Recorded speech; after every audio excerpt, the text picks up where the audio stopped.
Carl and Liam here from Brains, A Head-Banging Life, gbhblofficial for sure, and it is a tier list. The fourth and final tier list we are going to do around the Goosebumps TV series. We have done a tier list ranking the best episode or all the episodes of season 1. We've done a tier list ranking all the episodes of season 2, and we have done a tier list ranking all the episodes of season 3 and 4. If you're wondering why 3 and 4 got put together, it's simply because season 4 had 4 episodes and that was it. There was no point doing a tier list separately for it, so we lumped it in with 3 to create that tier list there.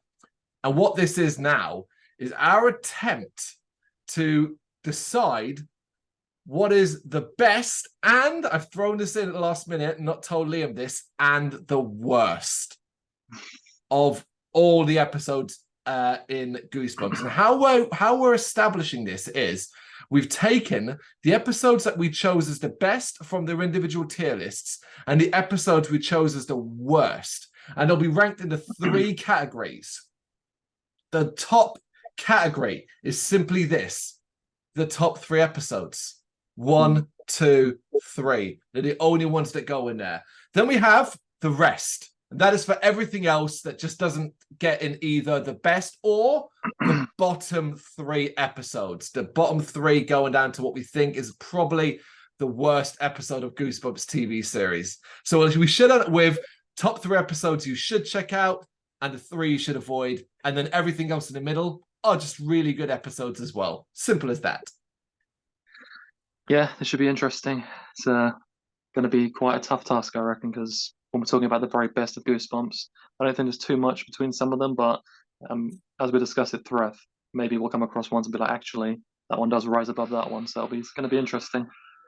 I agree. I agree. I do think I kind of have a rough idea what's in the top, so to speak, but it's going to be this difference between them. Thing is, there aren't actually that many. I was quite surprised to go back to like our earliest tier list, back when we had different graphics for it and all of that. And I was like, oh, only 3 episodes got into the top, the best. So anyway, I'm actually going to tell you what they all are now. I'm going to read them out to you, and then we're going to follow this order. So from season 1, we said the best episodes were Stay Out of the Basement, A Night in Terror Tower, and The Girl Who Cried Monster. And I get all of them. Yeah, completely. Straight away, those are some premium Goosebumps episodes right there. So there's an argument that 2 of them at least could be in the top 3. Yeah, that's true.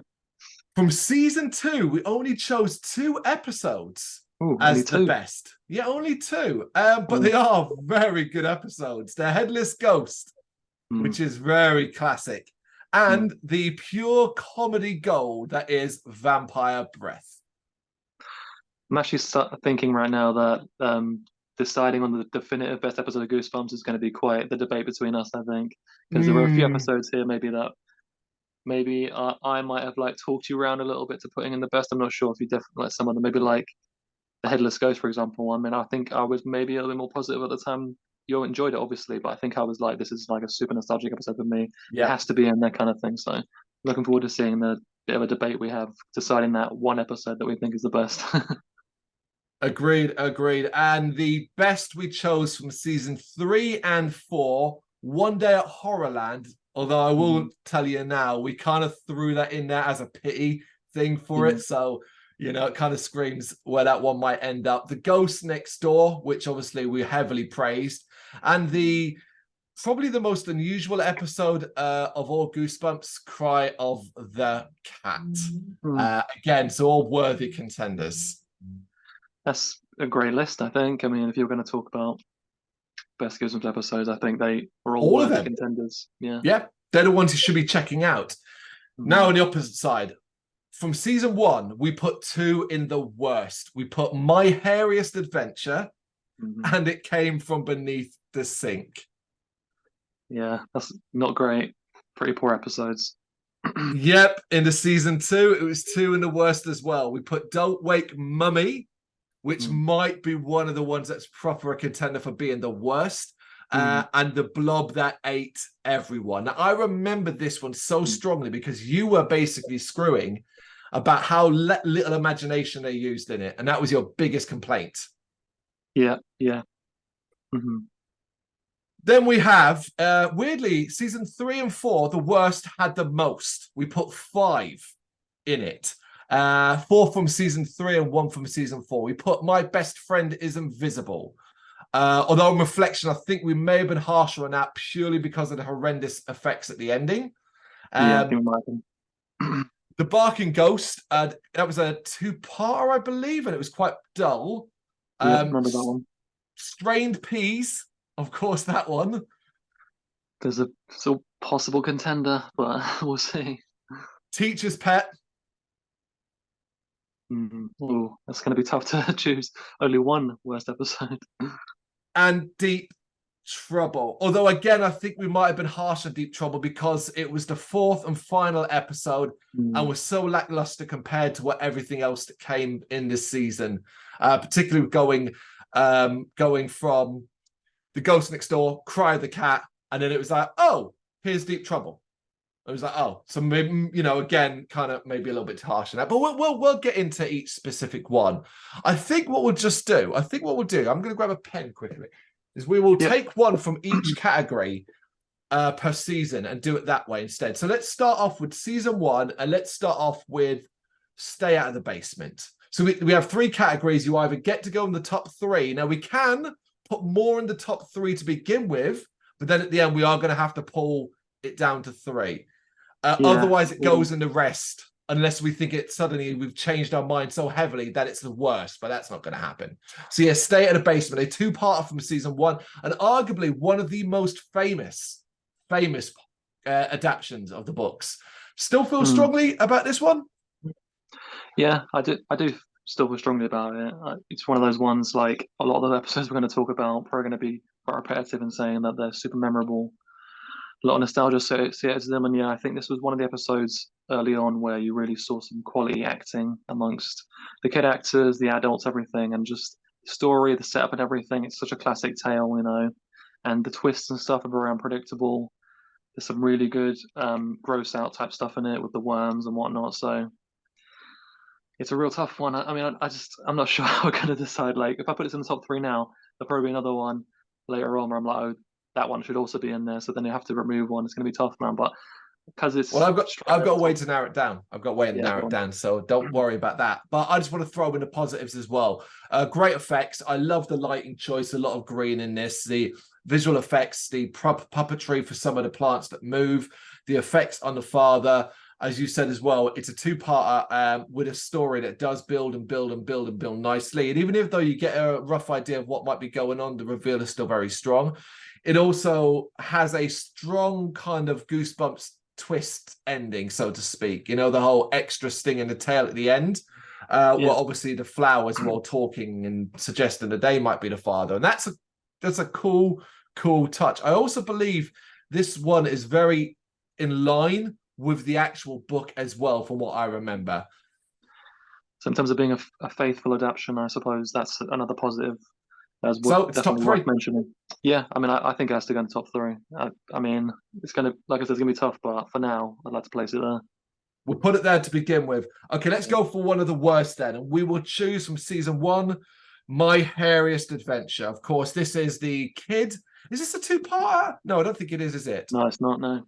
No, of course, he uses the shampoo, ends up growing lots of hair and turning into a kind of werewolf werewolfy hairy boy, basically. And the whole overarching thing is that his friends disappear. He thinks they turn into dogs. He thinks it's a big conspiracy between his parents and a doctor, but it turns out there is a conspiracy. The doctor is an experimental doctor, man, and he's actually a dog. And he was able to experiment and turn him into human. And it's reversing now. He's getting old as he hits puberty and stuff like that. And that's about it. Yeah, we put this in the worst, I think, because there just wasn't much to it. Yeah, when you explain it there, on paper, it doesn't sound too terrible. Like, it could be, with Goosebumps, the vibes it has, it could be quite goofy and eccentric and fun. But I do think this was quite a boring episode. It just dragged.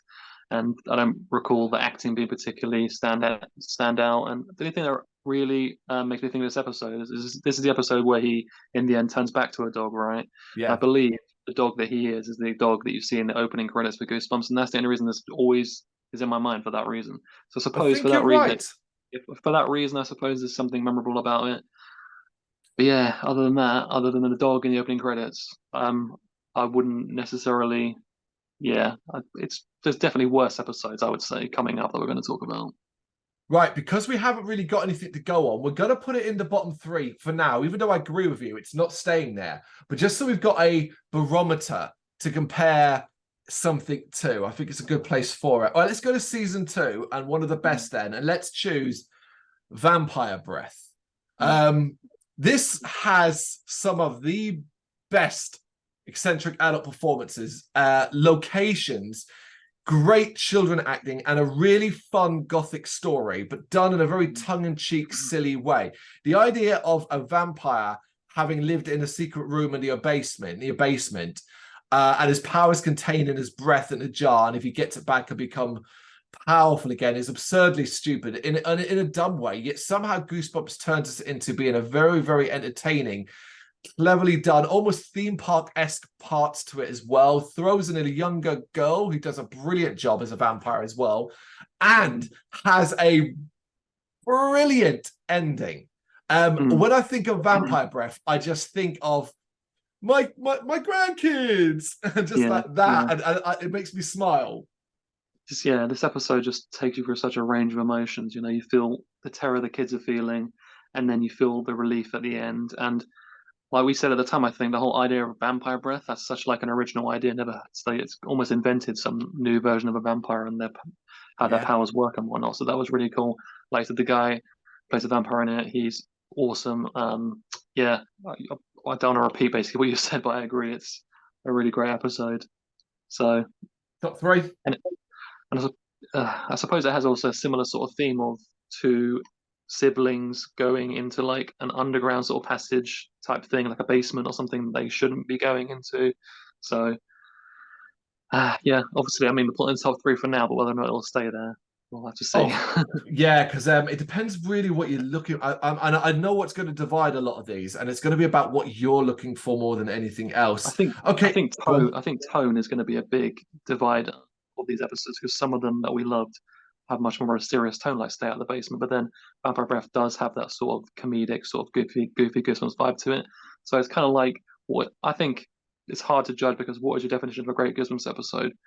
Like The Ghost Next Door is such a serious tone, and then you have other more goofy ones. So you could almost divide it and be like, oh, this is a pure Goosebumps episode with the goofiness, and then you could have, you know, if this wasn't a Goosebumps episode, this is like a standalone great, like mini movie TV episode type thing that could be something entirely else. But then that's the divide there, because if it could stand alone as its own thing and not as a Goosebumps episode, the argument is then it's not the best Goosebumps episode because it doesn't Yeah. follow the formula. So I mean, I think it depends on what your definition of what a Goosebumps episode is or should be, which is like a bigger argument, obviously. But I think I can give my definition for what I think a Goosebumps episode is, but I will do that yeah, at the end. So when we have to divide, and then maybe because I think it's probably actually a little bit similar to you. I think there's a lot of times when we've done the previous tier list, you've said certain things about what you think's a true expectation and demand and so on. So we might not be too different there. But for now, a worst episode from season 2. Let's do Don't Wake Mummy. This is the second mummy related episode that exists, has very no links to the original one, no links at all. A mummy gets delivered to the kid's house. It gets woken up and then slowly staggers around. There's some nonsense about mummy dust. It is so boring, so terrible. So, yeah, I remember this one really, really poorly. Yeah, I think we were quite critical of the mummy-related episodes for our Goosebumps because we There's no just threat. continuously went across the same point of how it's so hard to make that interesting, and Mm-hmm. there's not much you can really do with it, especially in a kids' TV episode where you're not going to want the kids to get hurt and stuff like that. And yeah, what I most remember of this episode is just the boredom. So I think that's like the worst thing because Goosebumps episode could possibly do is bore you because there's just so much that you have done in other episodes to be like at least my other episodes that maybe we consider bad, they have something else going on that's maybe like, oh, that's so ridiculous. At least it's like entertaining you in that way. Yeah. Yep. I will always remember this episode for the latter portion where The mummy is staggering around the living room. They're all standing in basically one spot, throwing the heart around. It can't get it. It's basically fucking doggy in the middle. And that's about it. Oh, and of course, the stinger in this is that a cat becomes a mummy at the end. Oh, yeah. Yeah. Well, yeah, that's terrible. This is bottom 3, and it's going to go at the bottom for now. This is up there as one. This could be the bottom. This could be it. Okay, a best from season 3 and 4. Well, we've talked about it briefly. Let us talk about The Ghost Next Door. It is top 3 for now, for sure. And obviously, when we talk this through, I think I might love it a little bit more than you do. But here's the thing. The fun thing about doing this tier list so long after the previous one and so on is that time passes and then you reflect on things and you say, hey, I love that. I love that episode. I love it because it's deep, it's dark, it's so out of the ordinary for what we'd ever seen in Goosebumps to a degree up to that point. I loved it for that. Particularly after a poor season 3, with many purposes in season 3, it was really refreshing to have something so different here. However, I do recognize that this doesn't necessarily work as a Goosebumps episode. That if this was on TV to be at a younger age, I may have thought, this is a bit boring. This isn't that interesting. I certainly wouldn't have taken away the depth that I did as an adult. So, because when we first did this episode, in the talk through, I was convinced this would be my number 1 and so on. But I now no longer think that. It's going to go in the top 3, at least in my opinion, for now, but I'm telling you now, it's not number 1. I presume you agree with that. I do agree, because it's literally the argument I was just having about how do you define a great Goosebumps episode, and I think that's what this episode is lacking. It's lacking the Goosebump isms, if you will, where you expect certain things from Goosebumps, and this doesn't really deliver it. But as a standalone episode, I think it is the most. You could make an argument for being the best just in other ways, basically. Yeah. The acting and the story and the twist at the end, that's so like heart-wrenching and stuff like that. But it definitely, for me, at least in the first episode, drags a little bit. So that, like you said, there's the boredom there. And on repeat watchings, when you know what the twist is, it's not as impactful. So it does lose a little bit of something. But it is so well executed in every other way. So, but we're talking about the best Goosebumps episode, and for me, when I do think about that in my mind, it isn't always the one that jumps to my mind when I think, what's my favorite episode, what's the best? But this is probably like down a little bit, so I'm not sure it would quite make the top 3, but obviously we'll put it in there for now. No, you know what? No, you just said that. We won't. We'll put it in the rest on because I've already said that I don't think it belongs there. So let's put it in the rest because we don't want to just pack out the top 3 and make it even harder. We both agree The Ghost Next Door is a phenomenal episode in its own right, and everything that goes in the rest are all well worth watching as well. That's the entire point of this list. Okay, let's choose a worst from season 3 and 4. Okay, Teacher's Pet. Of course, this is an adaptation that is nothing like the book. In fact, the title doesn't even make sense because there's not a teacher in it. It takes place in the woods. Loads of kids go there. They meet slightly odd, but not that odd, sort of zoologist. And they stumble across his lab, which is just a cabin in the woods, and find that he's experimenting with sort of fusion of creatures. He creates a snake that I think can move fast or something. I can't remember what's special about the snake. And that's about it. And of course, this ends in the horrendously horrible effect of the teacher, the zoologist being turned into a fly. And we get that image of that's just spectacular. This was fucking terrible. I remember this coming in a run as well of just really poor episodes, and like it still stood out as one of the worst of them. Yeah, I know we were feeling really ground down, I think, when this episode came along, so maybe it was just bad timing, but even talking back for it now, this is one of those episodes where you just have no desire to rewatch it, and if we're going to recommend the best episodes that people should watch, we have to warn people then maybe just skip past this one, because it does have a little bit of that eccentricity that Goosebumps does deliver sometimes, so maybe there's that. But just it commits so many crimes, it brings back the guy that played Spidey from Say Choose and Die. We know that guy can play the eccentric adult character really well, and in this he's just so mundane. I imagine he was told to play the part, and he looks bored. He looks like he's not having a good time at all. again, I remember the bits with the snakes and Mm. how the kids are freaking out. Snakes, snakes, snakes, and the snake is basically doing nothing to them. There's no threat whatsoever. It's Yeah, really like, it's cool. across the fucking room. Yeah, it's literally just like doing nothing. And then that final shot, which is just like so absurd that it's almost worth watching just to see it, to believe it, but it's not worth the boredom that you have to sit through to get to that point. That's all. Don't watch it. Just go look at a still. In fact, the still is in this tier list. This is going in the bottom three, and we're going to try and start separating stuff from this point onwards now. So we've got three in the bottom three. Hmm. Okay, let's go back then to seasons one. Oh, now let's leave that one for now. Let's do The Girl Who Cried Monster. A very, very early example of Goosebumps. To me, a good example of Goosebumps as Goosebumps is. It Hmm. tells this concise story that has the horror elements of monsters, creates imagery involving the makeup and the look of the monster when it's revealed, has gross moments, he eats a fucking tarantula for goodness sake, creates a bit of tension when the girl finds out who the monster is. She thinks he suspects that she knows. He comes over for dinner. You've got all these Hmm. great elements like that. You've got this overriding sense of horror, and then of course you've got the Goosebumps twist that is a very, very strong one. Hmm. That is just enjoyably, gleefully dark. That's often a major part of what I judge a Goosebumps episode on, which is the ending. How gleeful is it in its actions? I'm not saying it's got to be gleefully dark or stupidly twist, or a stupid, massive twist, but do you kind of do that whole gleeful, almost wink, wink, wink? How fun was this? This has it. I remember this one. So, this is a major nostalgic episode for me.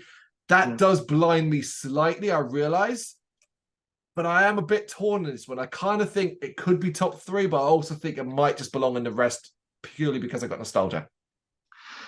Yeah, I just think this episode, it's possibly up there as the maybe the scariest and most horrific Goosebumps episode, just because some of the things you've seen, the imagery of him, Hmm. the librarian guy as a big pop-eyed monster, that effect, a young kid seeing that. I think this is an episode that could give a young kid nightmares. Him Hmm. eating the tarantula, like you said, he eats them like the flies or the maggots that are and stuff like that.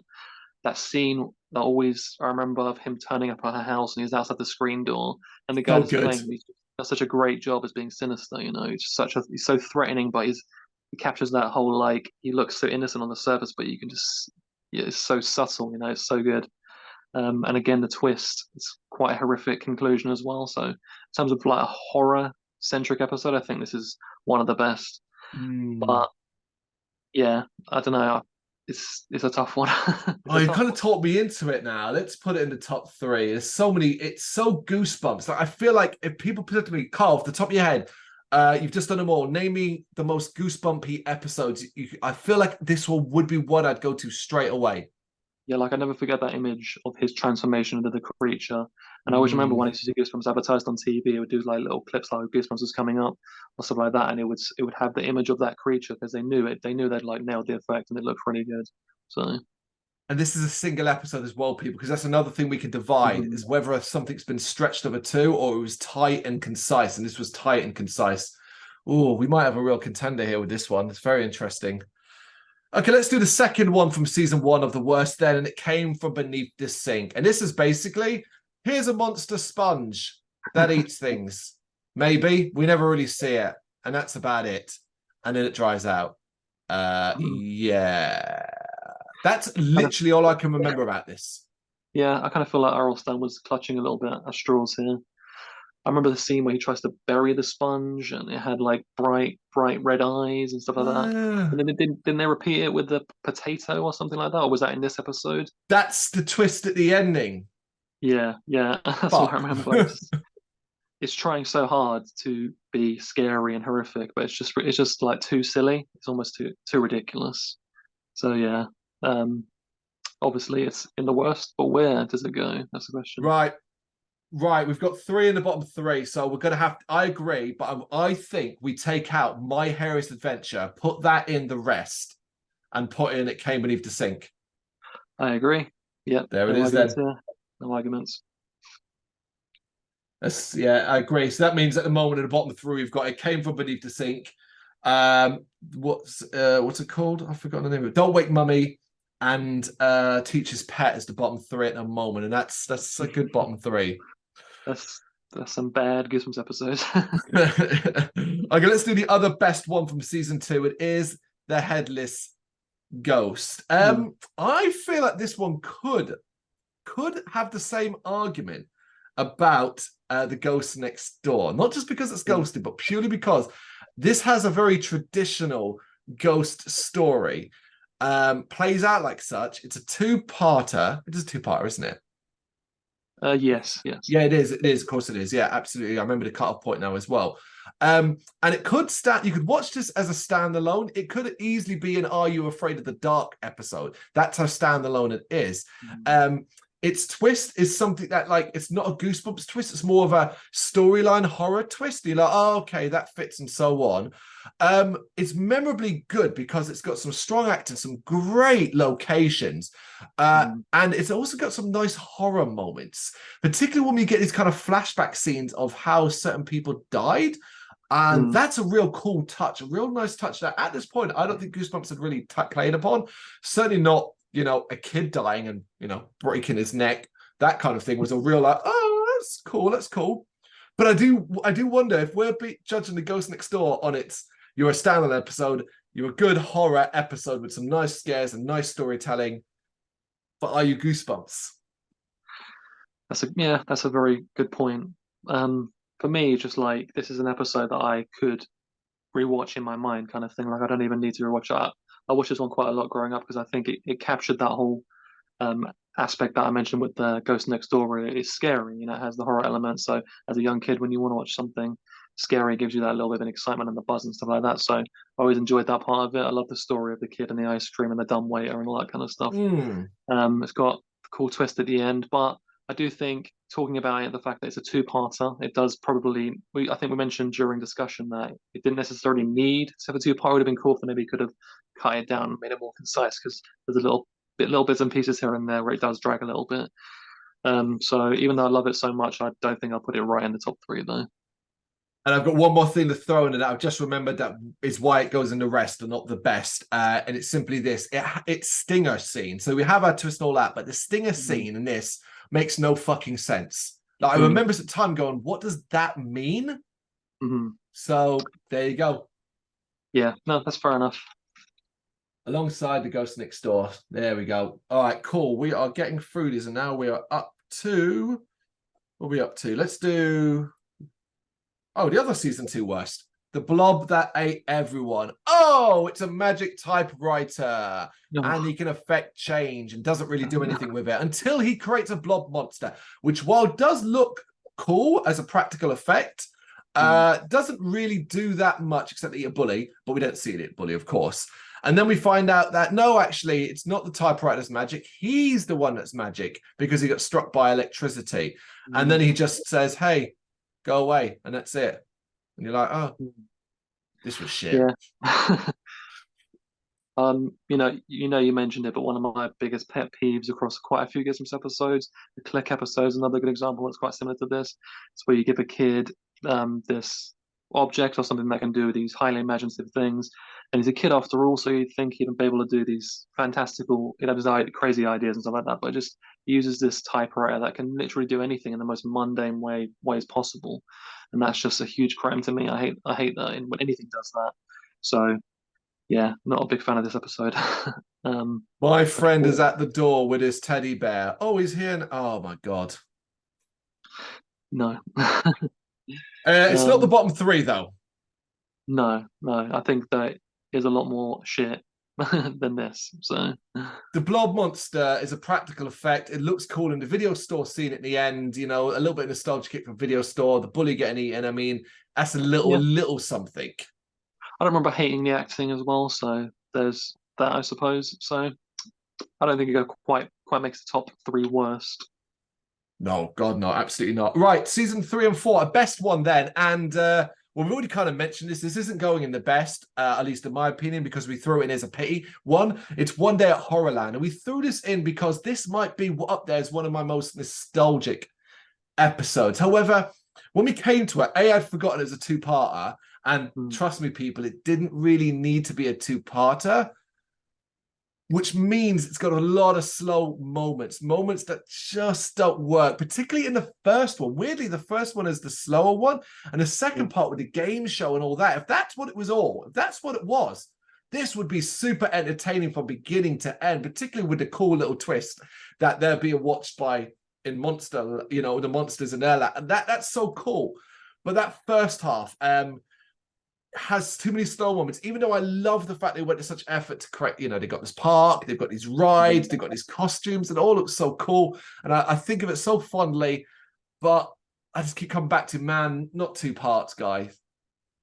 I do think this is one of those rose-tinted glasses episodes where in your mind you remember it being a lot more entertaining and fast-paced than it actually is when you go back and watch it. It doesn't hold up very well, which I think a lot of episodes we're discussing already in the best, they hold up incredibly well. Like you can still watch them and they're great. Whereas this one, you start noticing a few little things, even though, as you said, I love the costumes and the sets and everything. It's so creative. But then you do start seeing in the corners, they allow that looks a bit cheap and stuff like that. So there's a little, it does get dragged down a little bit, but it's so like silly and over the top. It's really entertaining still. But I think, like you said, we put it in there just because we felt like we had to discuss it. If we're talking about the best episode, I do think it's worthy of discussion. Yeah. I just don't think it makes the top 3. That's it. Yeah, because I think it's a great example of Goosebumps overall, Exactly. particularly. Yeah. But yeah, you've nailed it. So the rest it goes alongside the others, doesn't matter where it's positioned. Okay, right. Let's do a couple then from the worst of season 3 and 4 because it's got the most. Let's do My Best Friend is Invisible. Of course, this is the boy who goes to visit an abandoned house. And basically brings a ghost home, what he believes is a ghost, one that causes him a fair bit of trouble, you know, pranks and all of that. And the twist is eventually this ghost kid becomes visible, and it's revealed that actually he's one of the last of humanity, and that our boy that we've been following is a monster along with his parents. And I'll always remember this for the worst effect, and one of the worst effects of all of Goosebumps, which is basically they turn around and the eyes and mouth appear in the back of the head, in the hair superimposed over it, and that's a monster. And it's like, oh my God, that is a terrible fucking idea. Yeah, I don't know. It's so frustrating because I remember really actually loving the twist of, oh, this ghost is a human being hiding from these monsters. That's such like Which an is interesting cool. idea. Yeah. There's so much horror potential with that, you know.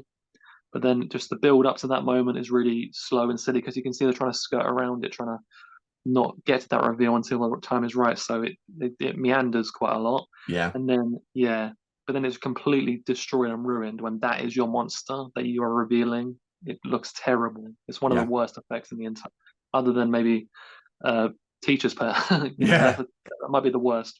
But this is up there. It's close, man. This is a terrible effect.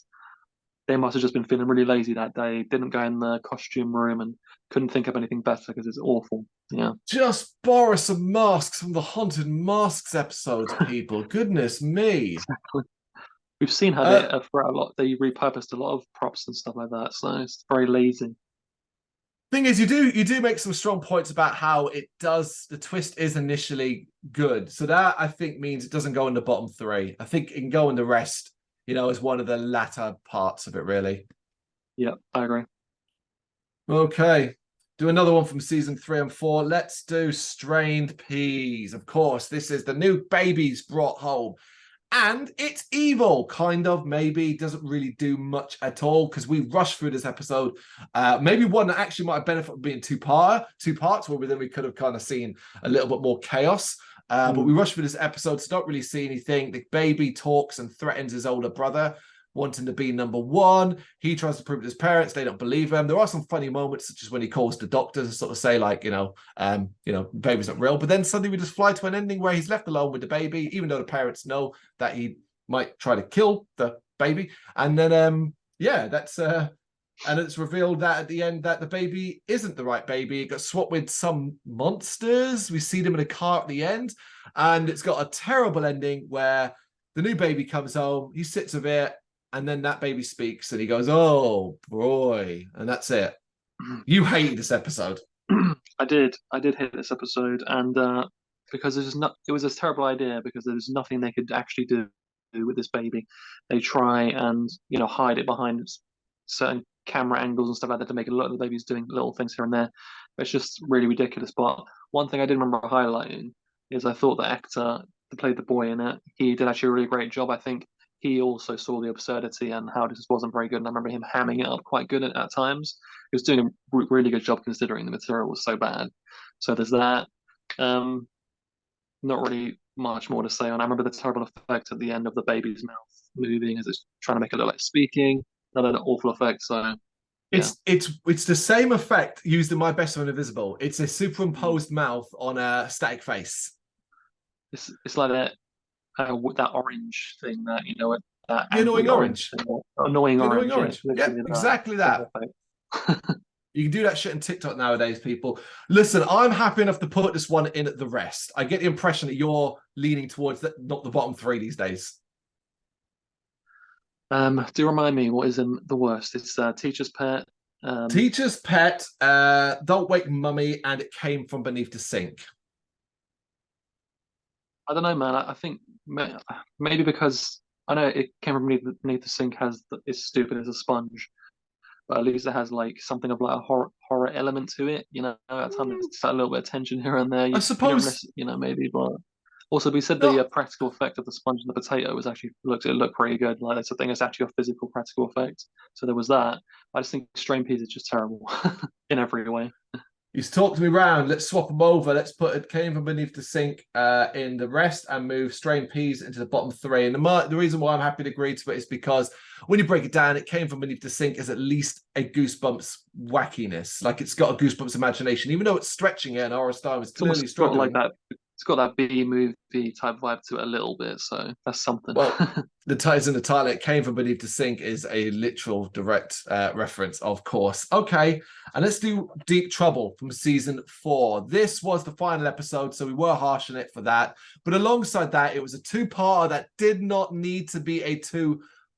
It's one of them again. Splitting this up, it was also dumb because it was called Deep Trouble, was actually an adaptation of Deep Trouble 2, which was very, very confusing.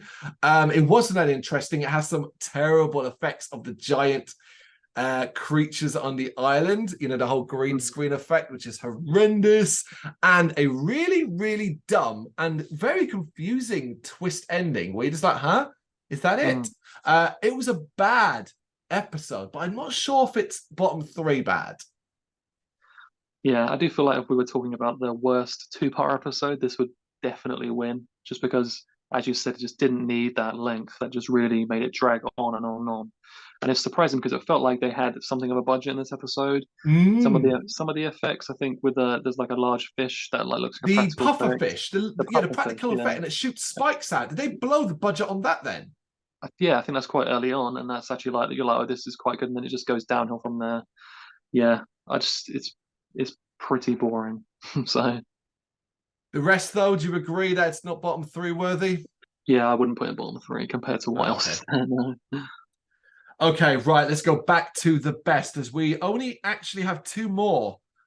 So we've got 3 in the top 3 right now. We've got 2 more to decide. The problem is one of them for sure is going to be an important one. It is from season 1, and it might be, I think you'll agree with me, both of ours most nostalgic episode of all.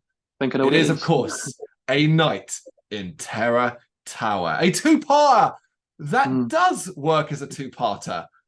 Tells enough of a story, switches it up in the second part by having it transform into the past.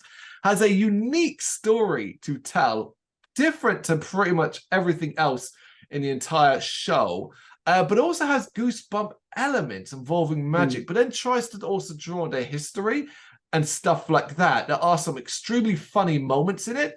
There's some scary moments because of who's pursuing them. It has a cast so strong that most of them would appear in future episodes. The villain would be the Dark Shadow and the Ghost Next Door. Corey Sevier would, of course, reappear in another episode later on in season 4 called Cry of the Cat. In fact, the girl, I can't remember. I know she appeared in another episode. I think it was the Haunted Mask. Of course, she's the friend in the Haunted Mask. She's Carly Beth's best friend, yes. So there's a lot going on here. Love it for nostalgia reasons. Love it for the British thing. Love it for some of the silliness in the hotel and all these different elements. But I wonder, and I kind of not sure if I'm right in this, but I wonder, is it got the same problem that the Ghost Next Door and the Headless Ghost has, which is is this Goosebumps in regards to what we kind of consider Goosebumps? Yeah, is it Goosebumps enough? That is the question. You've highlighted so many great things about it.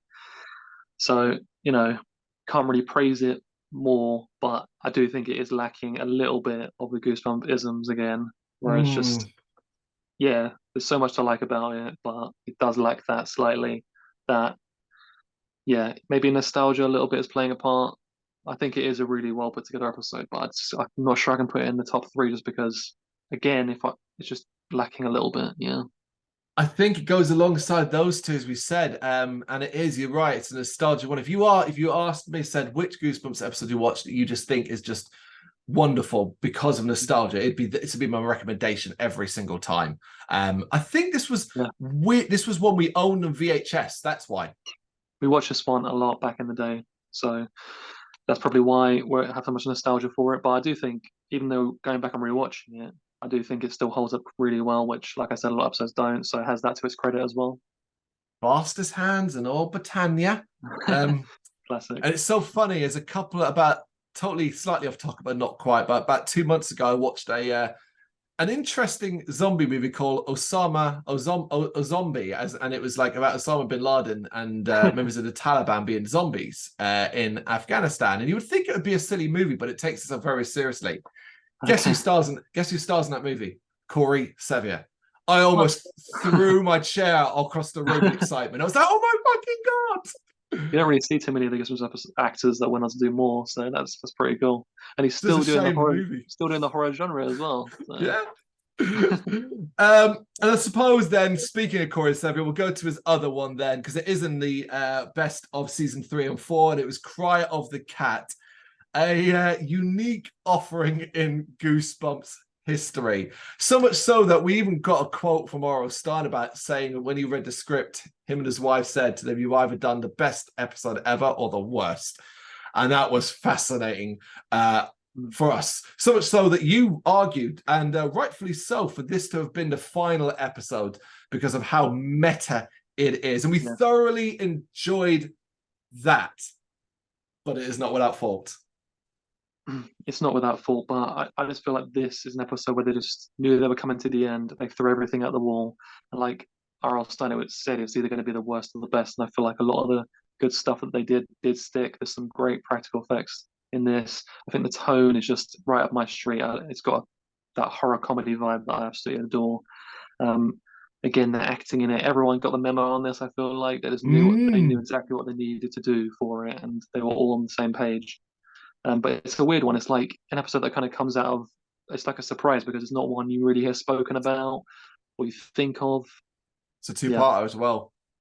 It's a two-parter. Well, yeah. See, I don't really think of it as a two-part. So maybe I do remember actually the scene where I do remember the cliffhanger of the first part actually.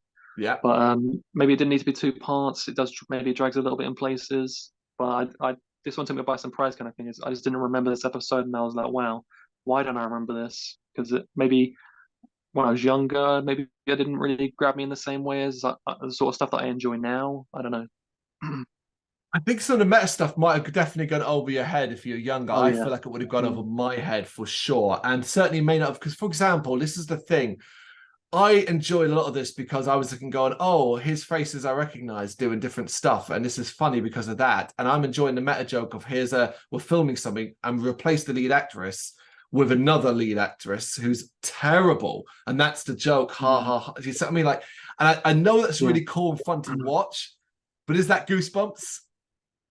Yeah, I mean, it doesn't have, because it's so meta, it doesn't have the traditional Goosebumps aspects that you'd expect to see or hope from a Goosebumps episode. It's almost taking the piss out of Goosebumps in a way.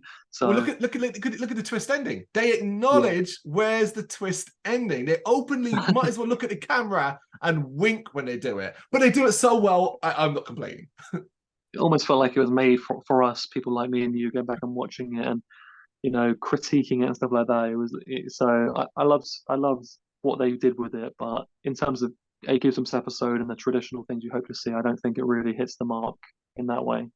It is the rest. It is as simple as that. Interestingly, we've got one left, and we currently have 3 in the top 3 and 3 in the bottom 3. So we've actually got the ones we need. It's just a matter of what order they'll go in. And this last one is actually one we ranked the worst of season 3. It is The Barking Ghost, a 2-parter about a tree that transforms you into different creatures. And it transfers some kids, some pirates at the start, and they become dogs. And eventually they somehow manage to get some kids there. And those kids turn into dogs. And then that's it. They're also ghosts sometimes. They jump through walls. Only memorable part that's fun in this is when the pirates who are now in the kids' bodies go and have dinner with the family. And they're like feral and stuff like that. And the twisting of this is that the brother gets turned into a squirrel, and that's it. Holy fuck. I just remember this as being incredibly dull. And I kept getting confused about this one with werewolf skin, but werewolf skin is better, much better. Yeah, I was getting confused with this and that the one called Ghost Beach. I don't know why I was getting that confused, because that obviously God. Yeah, that was also another quite and it does have dog related stuff. I mean, it's a lot of dog related stuff in Goosebumps, I get it. The fact that you're mixing it up with other episodes and that sort of thing says a lot about it. But yeah, it does have, some of the Goosebumps episodes that we haven't even talked about, like, are just so wacky. They have certain wacky aspects to them that maybe someone could find it enjoyable, but yeah, it's just I think it misses the mark on the like so bad that it's good. So a lot of these episodes manage to do. It's just not great. So yeah. The rest, or do you want to swap out one of the bottom 3? I think it can stay in the rest because the bottom 3, I think, are pretty solidified. I think we've got the rest there. I think now this is it. So let's do the bottom 3. Let's separate this. So we have Strain Peas. Was it like everyone can forget this name? The Don't Wake Mummy and Teacher's Pet. So immediately off the top of your head, before we even dispute this, of those 3, which one do you look at and go, that to me is the worst? And if we both agree in it, that can be moved straight to the bottom. Yeah. He's separating. Just off the top of your head, I say to you, Liam, you've got a choice. Strain Peas, Don't Wake Mummy, or Teacher's Pet, and you have to watch one of them. Watch one of them. Which one do you want to watch more than the others? Which one can you part up with again? Well, ooh. All right. At least Teacher's Pet has that effect at the end that is so ridiculous. It's got the actor returning that played Spidey, so it's kind of nice to see him again. You have that nice feeling. So I don't think. Yeah. Okay. Well, let's just take that one out of the equation. I think we're That's left out of the with Strain equation. Peas. Yeah. That is number Strain 3, the third worst. Third worst. So now we've got Strain Peas and Don't Wake Mummy. So this is the separation here. My God. Okay. They are both massive problems, but I think I've got something that I would so I'll tell you right now, I would rank Strain Peas above Don't Wake Mummy, because as bad as Strain Peas is, you kind of sit there and with your mouth open at times going, oh, like this is the idea. And I do think they committed to it, but either couldn't have the budget, couldn't work around the baby, couldn't do a lot of things. Whereas Don't Wake Mummy is a fucking mummy in an adult in a costume, and this is what you gave us, a slow-ass, boring mummy moving around a house with no threat. I mean, that's the difference. Yeah, you make a very compelling argument, and I'm probably going to agree because, as I mentioned about Strain Peas already in this video, I enjoyed the performance of the kid, and I think he did a good job of hamming it up.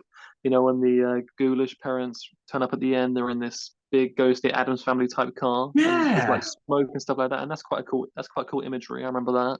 So I think I can think of positives that I can squeeze like out of that, but I just can't squeeze any positivity out of Don't Wake Mummy just because it's just so bland.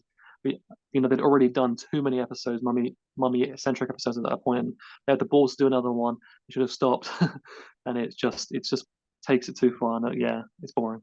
It's not even like the first one was any good either, but at least that one was set in Egypt and inside pyramids and stuff like that. Okay, let's switch to the top 3. I will run them down at the end. So we have Stay at the Basement, Vampire Breath, and The Girl Who Cried Monster. And I can already see which one goes in number 3 out of those. I think standout is quite clear. I'm Yeah. actually quite surprised that I never would have thought beforehand that the Girl Who Cried Monster would actually have made the top three. But Hmm? when discussing it like we did, it just you realize how great that is. So, Yeah. like you said, I think it's pretty damn clear. Even though maybe it's lacking some of the goofiness that you might expect from Goosebumps slightly. So maybe that maybe drags it very so slightly. But I just think on the whole, it is worthy. So you can reveal it if you like, because I think we both know what it is. So I was talking about number three. You're talking about number one. Oh, I thought we were talking about number one. Well, So okay, you think it's clear? well, I What think do I you was saying think? the one that doesn't belong amongst them. Unfortunately, we got Stay at the Basement, Vampire Breath, and The Girl Who Cried Monster. And one of them, as good as it is, as clever as it is, how goosebumps it is for its tongue-in-cheek silliness and campy ending and twist. Vampire Breath is to me the one that sits at number three. Hmm. Yeah, like I do think it is close, just like I said, because Vampire Breath does have some of that Goosebump isms that it's got the goofiness. It's all There's a there. there's a lot to love about it, but I feel yeah, like that's probably our most controversial choice. I feel like a lot of people are like, really, Vampire Breath above like things like A Night in Terror Tower and The Ghost Next Door. Is that it's just those goosebump isms, as you said, that we identify. It's I think a lot there. of people It's would all through be it. surprised to not hear us talk about a lot of episodes like The Haunted Mask and obviously Night of the Living Dummy and stuff like that. The more classic episodes that you think of, like there's no denying when you think of Goosebumps, they're right up there as ones you think of. But on repeat watching, they just didn't make the cut. Yeah, So they either weren't very good in the case of some of them, or they were just okay. They were just good episodes. yeah, so I'm happy, even though I think it's incredibly close. I'm happy to put Vampire Breath just in third place. Which then brings us to one and two. We have a two-parter and one of the most iconic and famous episode two-parters of all, Stay Out of the Basement. And of course, The Girl Who Cried Monster. Separation of this is nigh on impossible, to be fair. I think these are two great examples of everything good about Goosebumps, from the imagination to when they were spending money to how they could be scary, frightening in a younger adult way, but also enough with the adults. Both have incredibly well done twists. Both have good acting. It's so hard to separate. So I think it's simply this, and it's decided on when I look at these two. And you said to me, Carl, which one to you is Goosebumps to you? If you held them up and said, which one is Goosebumps to you? I'd go to one. I go to one specifically. So I'm going to say it. You were hinting at it. I'm not sure if we're in Yeah, agreement here, but I'm going to say that for me, the best episode of Goosebumps overall is The Girl Who Cried Monster. really well. I'm surprised. Considering I was everything I said, I was expecting us to be on the same page with saying stay out of the basement, and because almost when we discussed the Girl Who Cried Monster, talking at first, it seemed like maybe it's almost like a bit of an underdog type episode, like a bit of a dark horse one that maybe you don't automatically think of. When we talked through it, like I said, we spoke about how great it was. Obviously, Stay Out of the Basement is two-parter, so I think there's a great argument to make for the fact that the Girl Who Cried Monster manages to do it all within a singular episode. You know, But the so Stay Out of argument the on Basement the is always side of two. that is that Stay Out of Basement's two-parters, it is two-part. Like, it works. I don't remember or think Yeah. of any part of that dragging. It is a two-parter that belongs as a two-parter. Mm. Hmm. Yeah, I think it's an I've incredibly tough got decision. No, I'm going to give way to you in this one. I'm going to give way to you in Really? this one. Yeah, I am. Yeah. Because it's you literally, I mean, it's minuscule differences to how I Mm. feel about these two episodes. So much so that it's so easy for me to go, yeah, of course, Stay at the Basement. Of course it is. Yeah. It's probably for a lot of people the most, either the best or up there as one of the best episodes for them. So for me, it's an easy choice to go, yeah, of course it is. Yeah, I could go with either of them really, but for me, I just think Stay Out of the Basement. That's just it's more memorable, I think, in a lot of ways to the Girl That Cried Monster before we Hmm. even like went. Yeah, just it does have that more memorable sort of thing going for it, for even just like a small amount. So it's tough, but I'll go at that. No, I 100% agree. I'm more than happy with that. So, our top three and bottom three. This is it, people. This is the last time you're going to hear us talk about the Goosebumps TV show, unless it comes back in a revival. We've done everything we can with this show. So, our top three episodes and our recommendations for you to see is Stay at the Basement from season number 1. It's a two-parter, but you will enjoy it. Also from season 1, The Girl Who Cried Monster. So, 2 from season 1, which is awesome. Wow.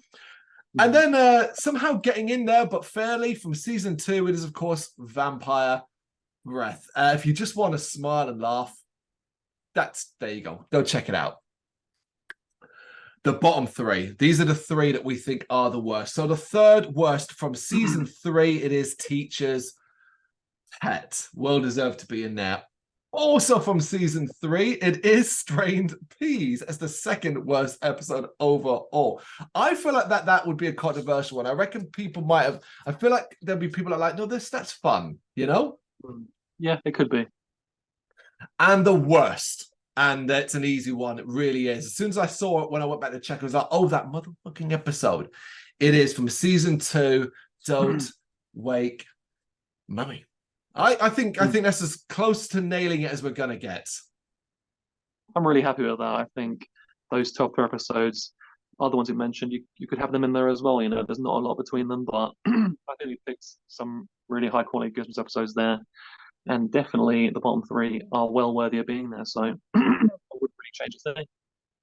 There we go, then. That is our tier list for the best and worst of the Goosebumps episodes that we covered in our tier list separately. You got any thoughts? Do you agree with our top 3 and our bottom 3? What would yours be? Let us know in those comments. We'll see you soon. Thank you very much for watching. If you liked what you saw, please help us out by giving us a thumbs up and hitting that subscribe button. If you really liked what you saw, consider donating to keep the website and channel running by buying us a coffee via our coffee page or picking up some merch from our Big Cartel store. You can check us out on gbhbl.com as well as via our social media, Facebook, Instagram and Twitter, as well as listen to our interviews via SoundCloud, Apple Music and Spotify. Just search for GBHBL.